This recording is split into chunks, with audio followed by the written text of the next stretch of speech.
Hello everyone, welcome back to our YouTube channel গল্পের সন্ধানে। আজ আবারও চলে এসেছি নতুন একটা গল্প নিয়ে। আজকের বিশেষ নিবেদন লগ্নভ্রষ্টা। গল্প পাঠে ও কলমে আমি চান্দ্রিকা।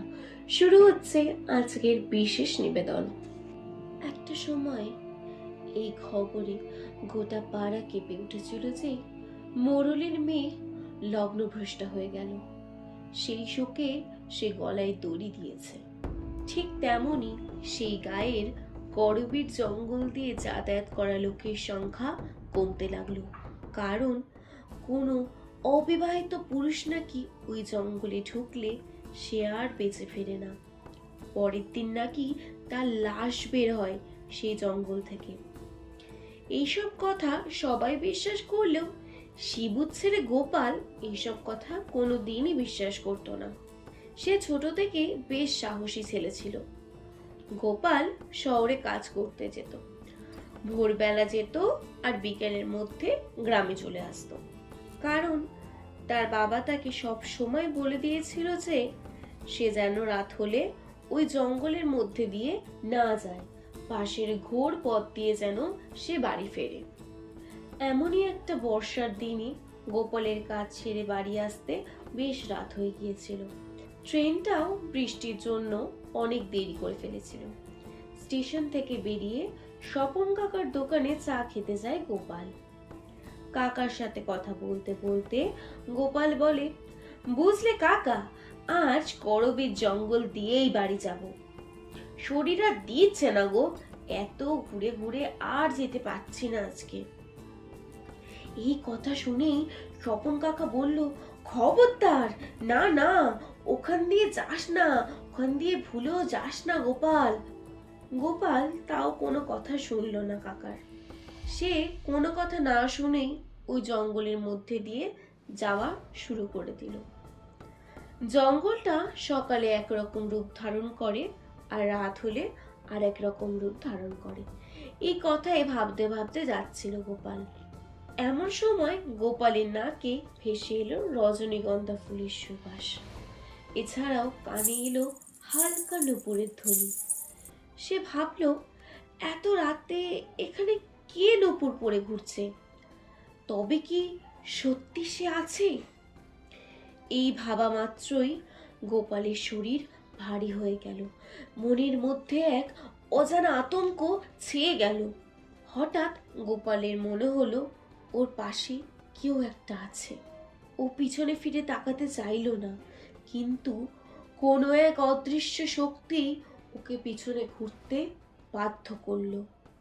ও তাকিয়ে দেখলো একটা লাল বেনারসি পরিহিতা একজন ভয়ঙ্কর নারী মূর্তি। সে গোপালকে উদ্দেশ্য করে বলল, বিয়ে করবে আমাকে? বিয়ে করবে আমাকে? গোপাল চুপ করে দাঁড়িয়ে রইল। এরপর সেই ভয়ঙ্কর নারী মূর্তি এসে গোপালের গলা চেপে ধরল।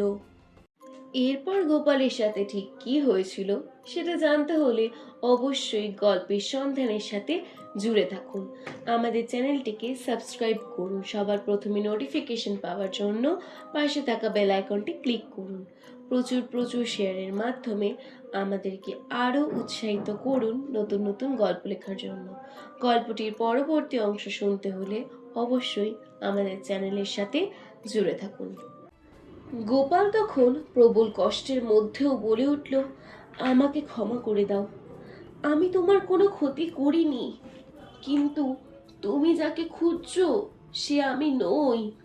এরপর সেই নারী মূর্তি গোপালের গলা ছেড়ে দিয়ে বলল, আজ অব্দি কেউ আমাকে এই সম্মানটুকুও দেয়নি।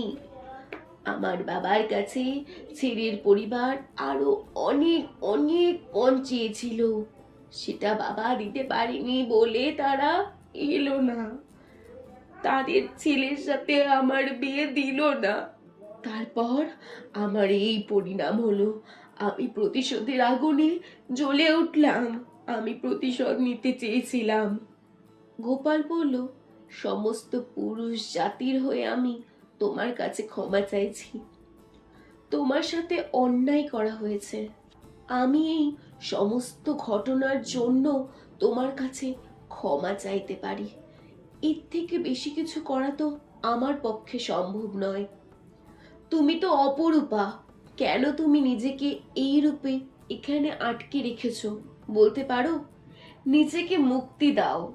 এই বলে সে হাত জোর করে মাটিতে বসে পড়ল এবং কিছুক্ষণের মধ্যে সেই আত্মা মিলিয়ে গেল।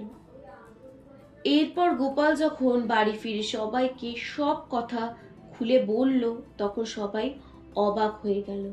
সবাই বুঝতে পারল কেন সেই লগ্নভ্রষ্টা মেয়ে এতদিন ধরে এই জঙ্গলে আটকে পড়েছিল।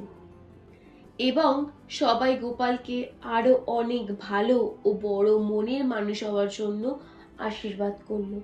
আজ তারা গোপালের জন্যই এই প্রতিশোধের আগুন থেকে মুক্তি পেয়েছে। তারা আজকে স্বাধীনতা পেয়েছে। আজ এখানেই শেষ হলো আমার বিশেষ নিবেদন লগ্নভ্রষ্টা।